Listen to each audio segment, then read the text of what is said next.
Hello, everyone, and welcome to ATL Falcons UK. This week, me and Cal are joined by Liam to co-host with us, and then two huge guests in Neil Reynolds and Jeff Reinebold, obviously the faces of Sky Sports NFL and NFL UK and pretty much everything over here. So, you two, thank you very much for coming on to get us started with. It should be a hell of a show, but I'll let Cal start on the questions if that's all right. Yeah, so we'll start slightly on last season's performances. Going 4-12, I don't think we was the fourth worst team personally, but what are your two perspectives of it, or what went wrong? Apart from a lot. Yeah, I'll start, Jeff, because I can get all the nastiness out of the way, and then you can be positive. Yes, it's like that old joke, can't get 4 quarters out of the Falcons, but you get 4 quarters out of $1. It was finishing the deal. Ouch. It was so frustrating to watch, and we talked about it in our studio a few times. Just imagine if you're a Falcons fan. So I'd love to hear your guys' take on it, because the way you lost some of those games, myself and Jeff talked about it on Inside the Huddle this week. We ran the rule over the Falcons, and it was the spinning onside kick against Dallas that nobody jumps on the football. The Nick Foles coming off the bench and pulling off the miracle win for the Bears, and then Todd Gurley just slide and you've won the game. And then as soon as he goes into the end zone, Matthew Stafford's going down the other end and scoring a touchdown. Yeah. I think all that stuff kind of spirals and it gets into the head of the team. But as we talk about moving forward, we talked about it this week again, myself and Jeff. They don't look like a 4-win team. They're a dangerous team. They're a team that scares people when they have to go and play the Falcons. I think that's a kind of good place to start. But yeah, it was just, again, you got to finish the deal. And I wonder if that mental stuff of the Super Bowl was in there at all. I spoke to Thomas Dimitrov in the off season, and he admitted after he'd been sacked, he said, we just couldn't put our finger on it. We had a really talented team, and we tried so many different things as a coach staff, as a management team. They just couldn't figure it out, and that showed on the field. Unfortunately. So I think what you said about the Super Bowl is spot on, though. We've said it all season, a bit of a Super Bowl hangover through the coaching staff and some of the players that remain from that. And that's why we're kind of hoping that the new regime might draw that out of us and get that out of us. Have you got any takes, Jeff, dare I ask? Well, I agree with Neil that, this is a team that's got a lot of talent on it and some individual outstanding players, not just good players, outstanding players. I think the Falcons are really at an interesting time in their history, really, because when you look at it, you've got Matt Ryan and Julio Jones are your two biggest stars, particularly on offense, but they're both at the tail end of their careers. And, the decisions that they're going to have to make this offseason are really critical, because both of those guys are at a point now where you could probably get value for them if you want to move them. And it was interesting, Neil and I talked about this, that, Mr. Blank has said that there are no sacred cows, that everybody's on the trade block, everybody's movable if it's going to help the Falcons get where they need to get to. The thing that's tough about a team like the Falcons right now is you're upside down in the cap, and you're looking at ways that you can get over the hump, because you've got a quarterback who I think is good enough. He's proven he can get you to the Super Bowl. He hasn't proven he can win it yet, but he's gotten you there, and it's not his fault for some of the things that happened. The missed block on the in the fourth quarter that probably was the most critical play in that game. But I look at Julio and you say, you see the skills start to decline. I think Ridley's probably the number one now. I mean, they'll say Julio's their number one, but Ridley's really the best receiver that they have. If you move one of those guys or both of those guys, now you're into full rebuild mode, all right? Yeah. And unless you can get your hands on, another quarterback, another elite quarterback. But I don't know how they're going to do that within that cap. They've got to get rid of guys, and they've got to get the cap under control. And, defensively, I think they've got one linebacker that's a good enough player. Keanu Neal, Neil and I talked about this one at length in the thing. He's basically hit himself out. I mean, was such a dynamic player early in his career and so physical, but he hasn't been able to stay healthy. Darquez Dennard can't stay healthy. They have no edge rusher. They've tried everything in the world short of a hijacking to find an edge rusher and can't find one. So I just think they got a big offseason in front of them. Yeah, absolutely. We'll go straight on to that because it sounds a bit more positive. But do you think that we're going to end up in the free agency? Do you think that we'll end up in the free agency a little bit more, or are you thinking that our draft picks are going to be the crucial part? Because of course, we've not got much cap space to play with as it stands. Well, I mean, you look at where can they get space? Go ahead, Neil. No, you go. I was going to say the same thing. I think we're on the same line. I don't think they've got room in the salary cap to kind of have a big impact in free agency. The draft probably the way to go and build that. What do you get when you roll the dice on Todd Gurley? 600 yards and an expensive contract. Yeah, and Fowler and some of these other guys that have really been quote busts, if you want to use that term. Well, you got to get rid of them. You got to slash right away. I think Gurley's got to go. I think Alex Mack's got to go. I think there are a number of guys that have just not produced at the numbers that they need. And this is a business. It's a bottom line business. It's a production oriented, high performance industry. And if you don't perform, you got to expect that you're going to go, especially when you're a high ticket item. And so how much space that's going to create, we're going to have to see. You look at Mack, for example. They drafted Hennessy to be the center of the future, and he can't beat out an old guy who's at the bottom of his who isn't playing as he was once the best center in football. That's not the case anymore, right? And so now, do you have to go back in and draft another center? Because you can't. I don't see how you keep Alex Mack. I really don't know how you do that with the money he makes. No, I don't think we will. I think he's going to. There's a chance he retires still potentially. I mean, what is he? 35 now. 36, I think. Yeah. He certainly has shown something. He's still playing at a decent level for me. He's not, he's not completely falling off the wagon. But we've drafted Hennessy for a reason, and why not give him his opportunity to? We played him at guard a little bit this season, and he was hit and miss. But why not just give him a go, give him some consistent games, and see if he performs? And if he doesn't, he doesn't. But I don't think bringing back Mack on an expensive contract for 1 year again is going to be any benefit to the team this year. Well, Neil hit on something the other day on Inside the Huddle, and I hope we'll talk about it. Neil, talk about that, what we talked about with Ryan, and you got all those first-round draft choices, and you brought up a great point. What was it, 49 times you said he got sacked last year? Yeah, so that was going to be my kind of addition, really. If you are going to make any move, it's the offensive line still. And actually, when you think about it, it's a huge investment already made there in terms of salaries and draft picks. We all talk about, it's an offense with a first rounder at every position. But, Caleb McGarry gave up 13 sacks the year before last, another 4 last year. Matt Ryan's been sacked at least 40 times in the last 3 seasons. Let's start right there. Matt Ryan's a 4,500 yards per season quarterback. He'll get you 30 touchdowns. You know what he is. He's not Deshaun Watson. He's not Lamar Jackson. So he has to be protected. He's not going to run around. He's not. He's going to be in the pocket. But so some of those sacks are probably on him as well. But I just think the offensive line's been a big disappointment, especially in pass protection. And I think that's where you kind of there. And then obviously the obvious, like Jeff kind of alluded to, you got maybe 3 cornerstones on defense: Grady Jarrett, Deion Jones, maybe Olicon came along a bit, and I like AJ Terrell, but just need more, right? There's just more. There's a lot to be done. So the way to do that when you've got a lot to be done is draft well. So there's a lot of pressure on the new GM.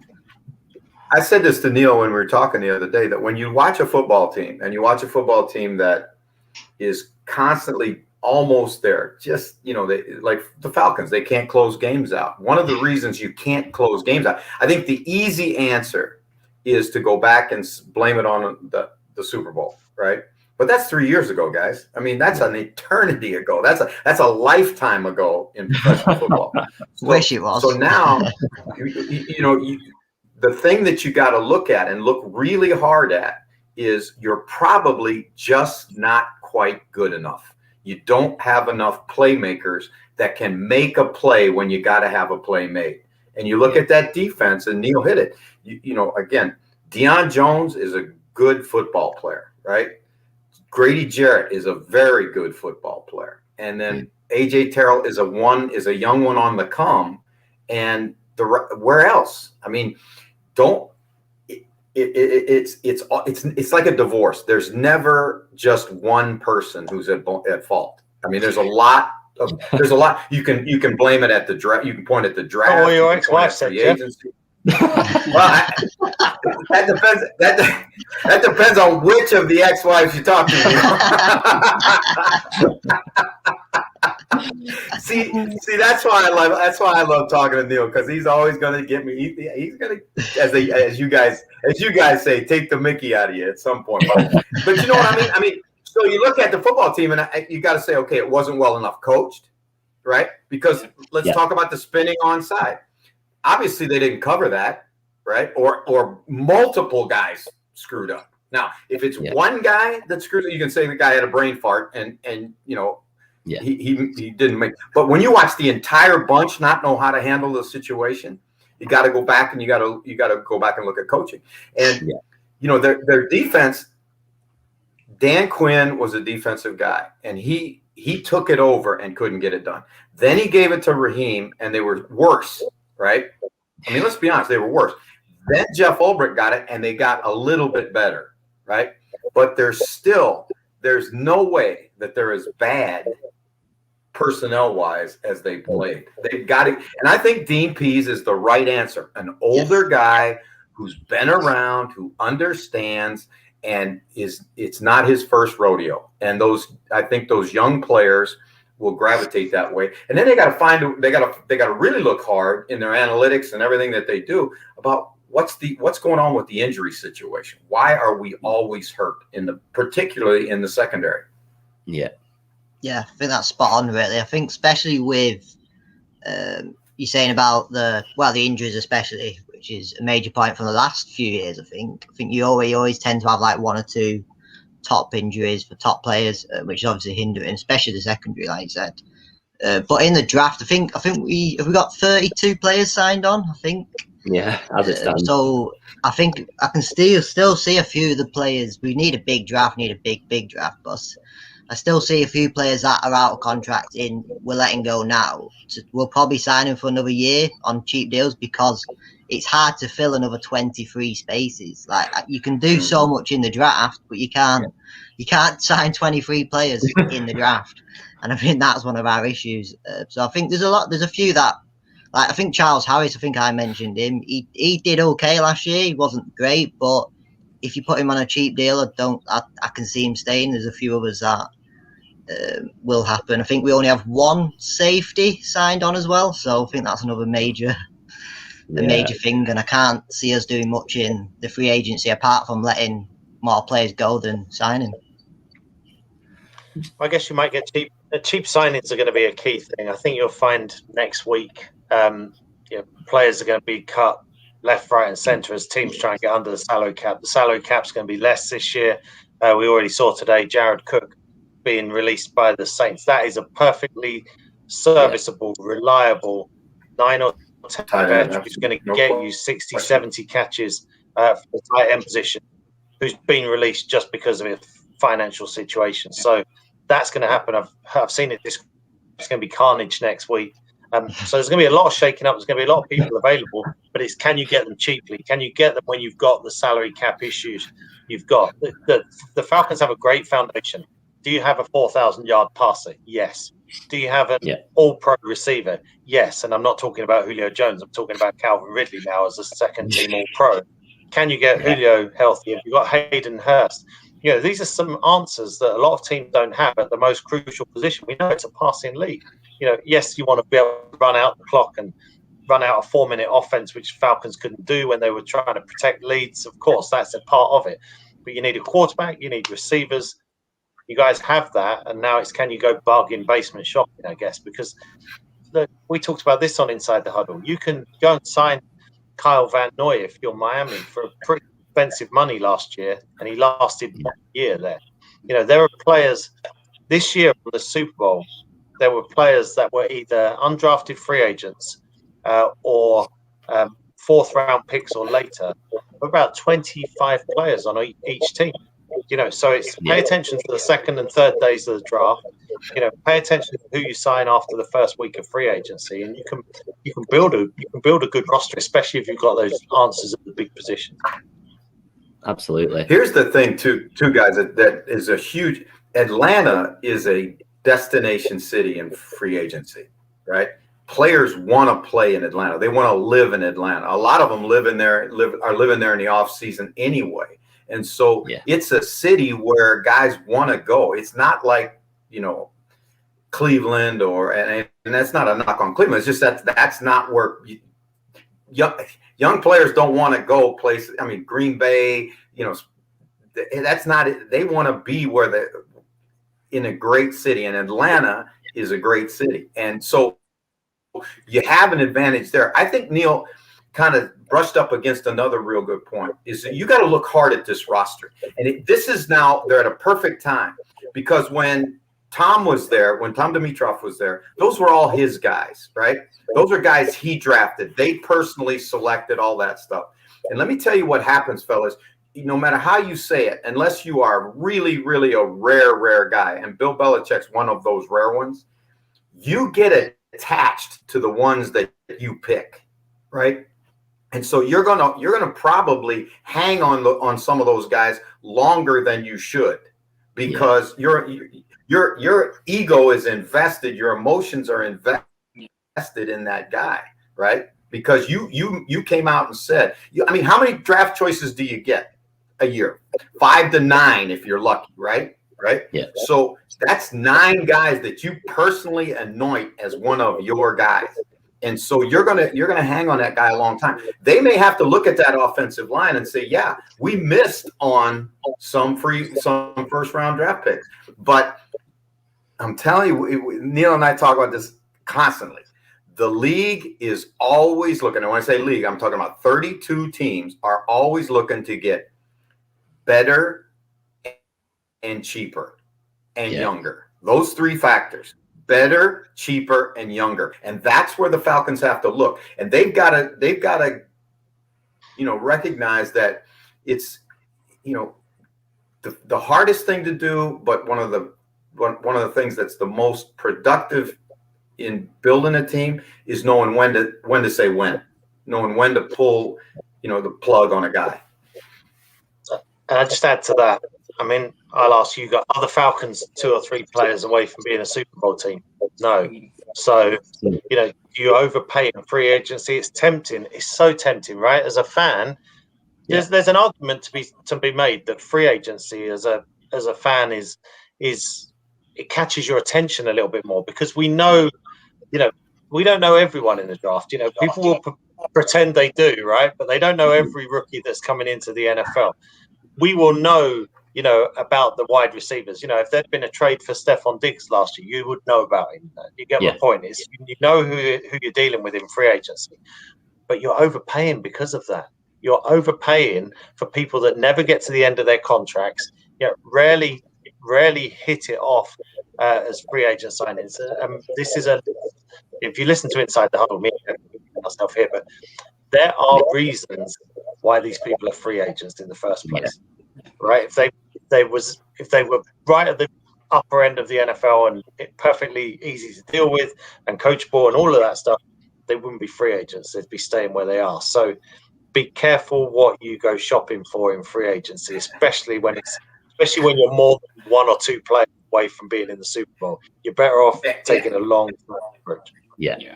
And going shopping, like going grocery shopping when you haven't eaten a meal that day, ain't a real good time to go grocery shopping. You're always gonna overbuy, right? And you know, think about this, guys. How many guys have been franchise tagged right now? How many teams have used the franchise? And they only have till the 9th of the month to use it, right? Why is that? Because everybody's so scared about the cap. But that's an advantage for teams like Atlanta that are because there's going to be more guys on the market. And the more guys that are on the market, what does that do to the market? It's supply and demand economics, right? So there's going to be more of a supply of players. So that means what? That you don't have to pay as much for a good player. Yeah. So you got to find the cheapest guy that fits your needs, and you got to go that direction. And think about the draft is going to be, it's 3 facets. Your additional the players that you have that you're going to keep. How can you develop them? Tough now because of this COVID situation, tougher than it's ever been. You can't access them. It's all done by virtual. You can't get them in the weight room. You can't have them on your facility, all that stuff. Okay. So, but you gotta work with what you got. Then secondly, you got to look at the draft. And thirdly, you got to look at free agency. To me, I think, and I don't know how Neil puts it, but to me, that's the way. Start with your own guys, the ones that you want, the ones you know you want in the building, then go to the draft, and thirdly, look in free agency for guys. Because it's just like Neil said, there is a reason that they're on the market. Yeah. Because fans would do that the other. Sorry, I was just going to say, Danny, fans would do that the other way around. I think fans would go free agency because they know the star power, they know the name. They would say draft because they look forward to it every year, and they wouldn't really put much thought into a failing right tackle or somebody who's not played very well. Whereas actually, you've already invested in that person. You have a commitment to get better each day as a player anyway, and as a coach. So it's quite interesting to me to hear Jeff say that, because coaches have it right and the right way, but as fans, maybe we have it the other way, which then puts pressure on the coaches. See, this is amazing dynamic, because this is what the NFL created, consciously created. Yeah. Because they want what? They want what Neil and I want, which is there is no off season. So we can have Inside the Huddle every week and have everything to talk about. Because really, I was talking to a ex-player this week, and he told me he came out early, right? And you go through this process when you come out early where you send your tape to the NFL, and then the NFL has independent guys who will grade your tape and then give you what they project as your draft grade, right? Yeah. Because if you don't project high enough, you can go back to college. But there's a point where you got to say, I'm coming out or I'm not coming out. So this kid got told he had a 2nd round draft grade. Okay. So he gives up his senior year and comes out. Then he goes to the combine, and he's a receiver, and he runs 4.6, and he doesn't get drafted. So he went from a 2nd round grade to the 40-yard dash, right? Which is the most overrated, overhyped, Rich. I'd rather watch Rich Eisen run it than some fat offensive lineman run it. Okay, because it's of no value. But this kid runs it, gets dinged because he runs 4.6. But you know what? He ends up going to the Dolphins, and he finishes 2nd all-time in the history of the National Football League for catches in his rookie season by an undrafted free agent. But that one test, which is a hype test, dinged a guy, right? So you got to go back to what's really important. Look at that. Okay. Did Thomas Dimitroff miss on all those offensive linemen? I don't think so, right? He's too good a personnel guy, right? So you got to find what it is that they're not getting done. Is it a technique flaw? Is it an effort flaw? Is it a scheme flaw? But you got to work. You got to really dig in and get it. Now, that's not sexy, and that's not going to have, Deion Sanders and commenting on it, on NFL Network, but that's how you win. Absolutely. Just kind of coming off the back of your draft comments and the personnel, we're currently placed at 4th. Would you two take a pick at 4th, or would you look to draft, to trade down because of the amount of holes that we need to plug? I mean, there could be a really good offensive tackle there at 4. So that's something. Again, I think it depends if there's how much, again, if there's a run on quarterbacks, we always expect it. Sometimes it happens, sometimes it doesn't. And again, then naturally, what do you do? I guess it depends what you've done with Matt Ryan. You never say never, right? The Packers took a first-round quarterback last year, which still seems incredulous. So I could see either way, and that sounds like such a sit-on-the-fence answer. But, if there's the generational change in offensive tackle there, then you could take him. Would you be tempted by a young quarterback? Because there's a lot more. You look at the teams that Kansas City won the Super Bowl just before Mahomes was still on his rookie contract. Seattle won when Russell Wilson was on his rookie contract. There's a lot you can do with the rest of your roster if your quarterback's on a rookie contract. It's hard when you start paying them $35 million a year. Yeah, I think they'll stick where they are, but they can go. They can stay there and take an offensive lineman. They could stay there and take a quarterback, or they could see one of these other teams that really wants a quarterback, and you get a little bit more value. You pick up another couple of players, and you move back. Who knows? Yeah. It's a lottery. I think, fellas, if I'm Atlanta, if I'm sitting in that office and I'm having to talk to Mr. Blank sitting right there, I'm gonna say, okay, we're at 4, all right. We gotta let everybody know that we'll trade down, but it's going to be another first rounder. We're going to need your first. Let's say, look at the teams at the towards the bottom of the draft that are going to look for a quarterback, because there's going to be a quarterback at 4, right? Yeah. Because Penny Sewell is going to go real high, the tackle from Oregon, and you know that Trevor Lawrence is going to go real high, and then you've got Zach Wilson, and you've got the guy from Ohio State, and there's a bunch of good, like Neil said, there's a bunch of good tackles, and we're going to go through the draft in detail, but think about that. So there are teams that need those things. They're going to covet that 4th pick. Yeah. And so if you can trade down, what did we just say? Cal just hit it. He goes, we can't sign 25 guys. So and the best drafts typically are when you have the most players to draft, because it's not an exact science. So the more opportunities you get, the more chances to hit, right? Yeah. And so if you could trade with somebody down in the 15, 16, 18, 20 range, you're still going to get a really good player in the first round, but you might pick up another second with, so that you're getting access to more players. And Neil's exactly right. There's a thought today in the NFL, and not a lot of guys talk about it, but there's a movement in the NFL to say we got to get away from these quarterbacks that are in their 2nd and 3rd contracts because they're too expensive. You can't have a good football team around them. Seattle's finding this out, right? Draft one, ride him for as long as you can through his first contract and maybe a tag, and then draft another one at 3 years, so that hopefully you're constantly, instead of backfilling with rookie contracts, like you got that big solo contract for your quarterback. Now you got to have 10 rookie contracts just to backfill to make the cap. If you go the other direction, that's an interesting proposition. If their quarterback's available this year, there's enough of them. I think there's probably 4 or 5 that I think will go in the first 2 rounds. We've been saying for a while now, though, the fan base, you almost convince yourself that if you take a quarterback in the top 5, if we take one of the 4, that is going to be good. But it's not necessarily the case. I mean, obviously, we know teams have found out. I'll pick on the Bears and the Giants in particular. They haven't found their man, and they've took both of those guys high, and they've just not been a success. Now, I mean, we could end up in that situation, and how far down the line could we be until we get another chance to get another guy? With get a bit of success, are we going to get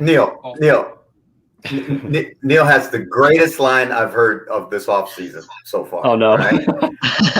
Give him the story about the quarterbacks. The one I don't want to use your line. I don't want to use your line because it's too good. Jeff, I want to give you the props for it because it's an awesome. When you draft the first round quarterback, you could draft Josh Allen. You could draft Josh Allen, or you could draft Josh Rosen. And that's what you don't know. You don't know what's behind. You don't know what's behind door number 2. And when you guys are talking about Matt Ryan, what's Tom Brady, 46? Matt Ryan could play another 6 years at the top of the game. And be So do you take? I'm glad. Do you take that 4,500 yards every season for the next 6 years, or what's behind door number 2? Now, behind door number 2 could be Deshaun Watson, or it could be Deshaun Kaiser. I found another one. You're killing. I tell you, fellas, that is the greatest. That is the greatest line of the offseason. And he just put another one on it, man. This is it.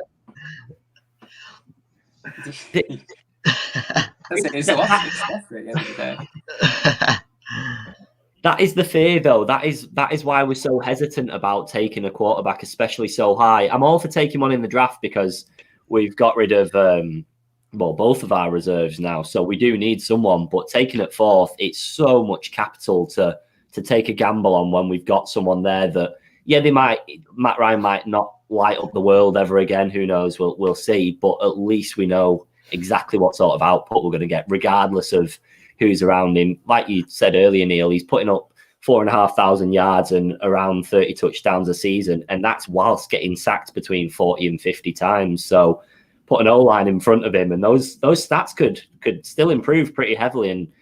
And our playbook wasn't particularly captivating last year. So, I mean, that's probably going to contribute as well. Yeah, I think. Yeah, you get a running game. Running game would be very nice. It would be nice to watch. Even with Matt Ryan, there's still a temptation to take the quarterback in this draft on the basis that if we say Matt's going to be here for another year, who better? There's not many better players to learn from than Matt Ryan in this league right now. He's one of the veterans. He knows the business inside and out. And you could draft somebody who's a little bit raw. I think Zach Wilson may be the most raw talent outside of Lawrence. We're not going to expect to be taking him, but Wilson has got, he seems to have a lot of ability, but maybe he's the guy you sit behind him for a year. Let Matt teach him everything he knows and go from there. Yeah, I would say to that, that's a generally a good plan to have if you've got the right guy that can do it. And I think Matt Ryan's a class individual. I've met him. I've spent time with him. I could see him being more like Alex Smith mentoring Patrick Mahomes. But you've got to remember, who's the alpha male in every NFL locker room? It's the quarterback. The quarterback, they have an ego.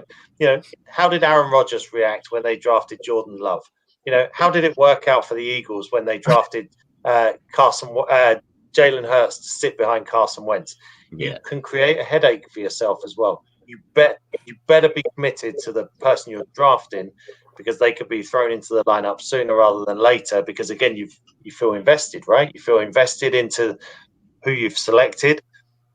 It's a dangerous game. That's a dangerous game to me, that one. I understand why teams do it, but it's dangerous. You're almost, by doing that, I guess, especially, it was with the Aaron Rodgers thing, they drafted Jordan Love obviously quite late in the first. Maybe he wasn't their guy and they just took him because he was there. But I think taking somebody at number 4, you're almost committing to playing that guy in the second year. You don't really want to take him much further than that. So essentially, you're telling Matt, you're not going to be here the next, the season after this, because we've just took a guy at 4 and we've got to play him. So, it's I guess a quarterback's got to have the right attitude to that. Yeah. Think about what you're telling everybody else on the football team when you do that too. And I think this was what happened in beyond Aaron Rodgers in Green Bay. They're a playoff team, and the Falcons aren't that far away from being a playoff team, guys. They're really not.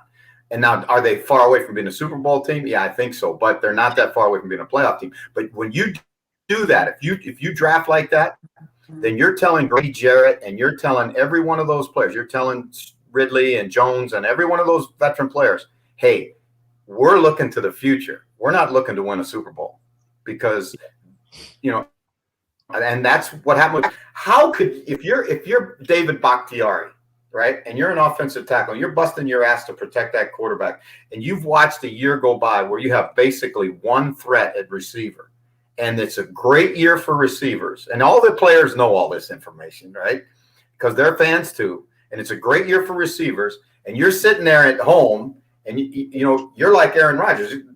Your TV set's at risk because the freaking remote's going to go right through it when you say we pick a what?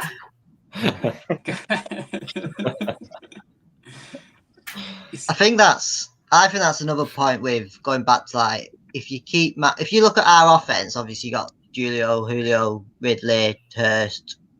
The O-line is shaky, like Neil said, and like we all know.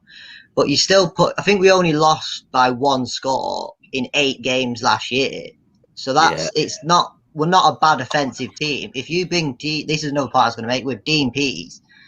I think we've only had 1 top 10 defense in the last 12 years or something like that. Dean Pease I'm not saying he's going to do it, but he's going to be better. He's going to be new strategies. He's going to be pushing them onto them. So even if our offensive line or our offense stayed as it was and our defense did improve, you can already add maybe 3 or 4 wins onto that. So, and if we are still going to improve our offense as well, I think, like, you sort of get what I mean? Like, it can still happen. If we improve our defense, our offense instantly improves because it's not on field or it's not, etc. So, I think you're right. I think every team gets a spark from a new head coach, and also you're going to look at teams that turn from worst to first every year. It happens, it does happen. Yeah. It can happen. Yeah.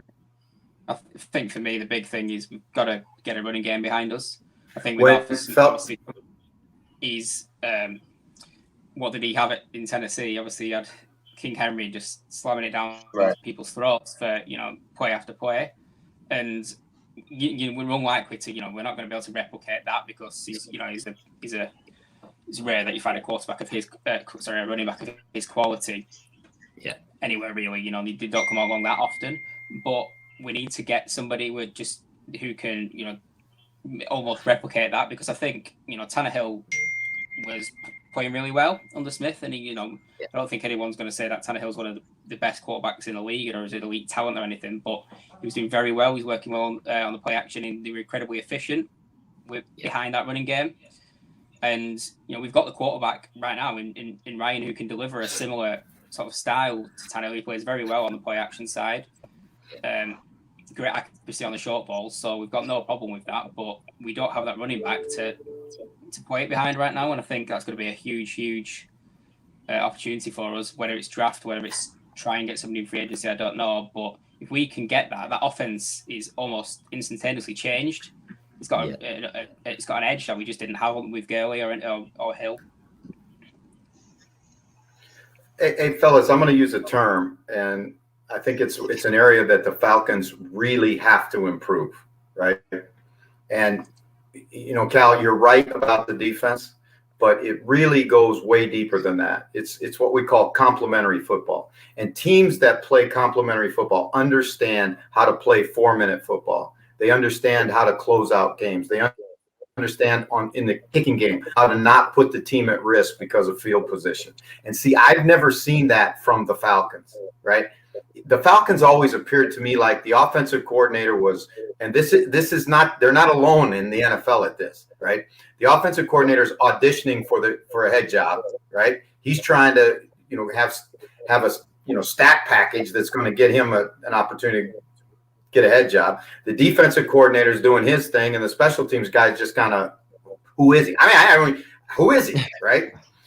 So it's no one side wins a football game, right? They've got to become a better football team, right? Yeah. And I think having a guy like Dean Pease helps, not only because he knows what he is. He's a lifer. He's a lifer as a defensive coordinator, and he understands, right? He has a tie to Arthur Smith. That's important, right? And Arthur Smith is a guy that will help his quarterback like he did with Tannehill. I agree with that. Was a great point. Now, can their kicking game, they got one of the best kickers in football, right? Now, their punting game is atrocious. They got to get better. They got to cover punts better, which is what? That's the bottom end of your roster. You got to have better players at the bottom end of your roster. So they need to churn the bottom end of the roster, get better special teams guys, get a better punter, and they'll start to win those 4, 5, 6 more games. And now you're talking about a playoff team.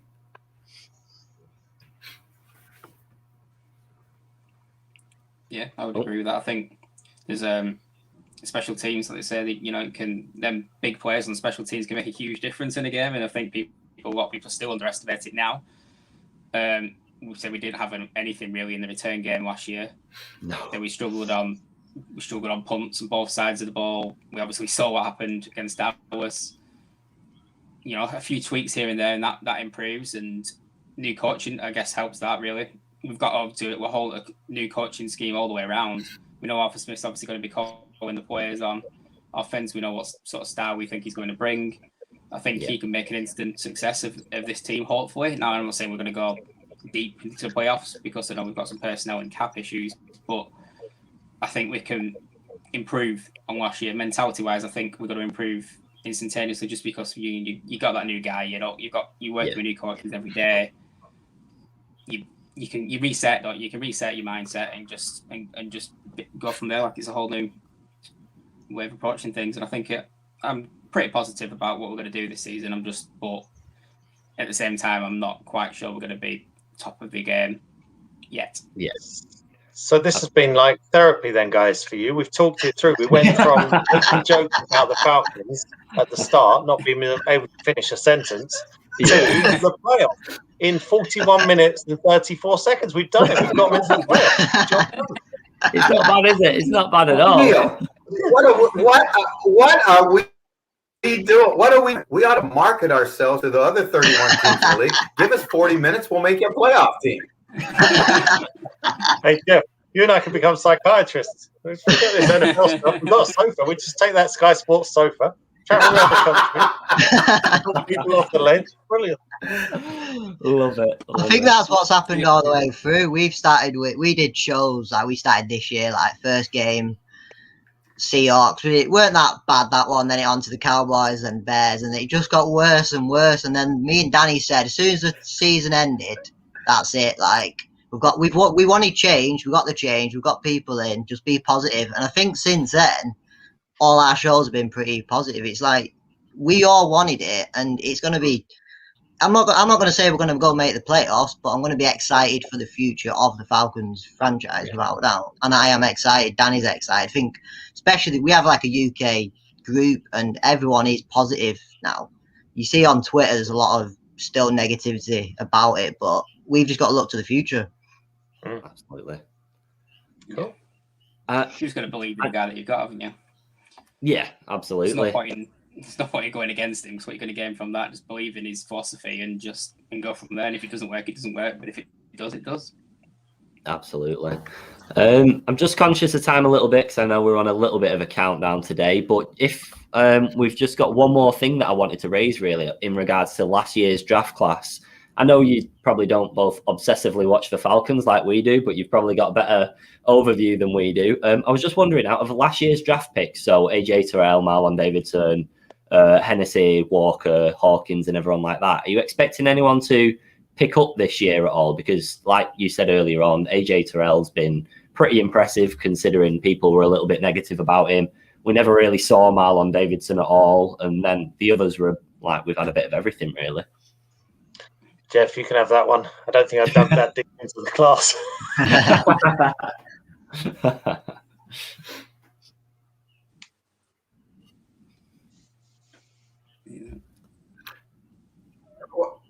I think the first thing you got to do is be really cautious about evaluating rookies this year, right? Yeah. Because this is the hardest year it's ever been for a rookie to make an impact because he had no off season, he had no preseason, he had no coaching sessions. Everything was done virtually. So I think you got to almost give a pass to the rookies on the whole. Now, guys like the knucklehead in Tennessee, that's a different deal. But I mean, if the guy's contributed at all, I would say you're going to have to wait to the second or third year to really know what you got, because it's just, I mean, think about it, guys. Who plays in the preseason? It's all your rookies. And these guys didn't get any reps, not a single one. So any kind of impact a rookie made, like we talked about Terrell, I mean, that's pretty big. You got to feel pretty good about that, right? Yeah. And then, beyond that, I said, I think you got to be patient, a little more patient with these kids than we maybe are. Yeah. Yeah, no, I think that's fair, and that's probably the case as well this season. It's going to carry on because I don't know if I've missed anything, but as of yet, pre-season again is a little bit like maybe not. So I think it's going to be a bit of a repeat, really, isn't it? And just it's a different sport in the last few years, isn't it? He has been, yeah. Right. Just because I said I'm cautious of time, and I know Neil's on the clock and everything, and Jeff, I'm sure you've got better things to do than talk Falcons all of your night as well. So, it's morning for you, actually. It's very early morning. It's actually 8:15 in the morning, fellas. So right. You know, you've got better things to do with your day than this, then. But no, we just like to. I appreciate you having us on. It's been awesome. It's been awesome. I mean, it's great to get people that have a neutral perspective on the Falcons as well, because obviously all of our shows are so biased towards us, even if we are positive and negative. So it's great to be told what's actually happening and not what's inside of our bubble. So it's been awesome. So thank you both very much. Unfortunately, I've just got to do a shameless plug at the end. I've just popped up the person that designed our logo that's on all of our merch on the screen. So me and Cal are wearing it, and Liam's also got a cap on. Had to do that. Sorry about that. Neil and Jeff, if you do want any Falcons merch that we are more than happy to send you some complimentary pieces. So drop us a DM. But no, it's been a pleasure, everyone. Thank you for watching, and thank you for coming on. Absolute pleasure. Thank you. Thank you, everyone. It's been awesome. Thanks, fellas. Thank you. Thank you. Thank you.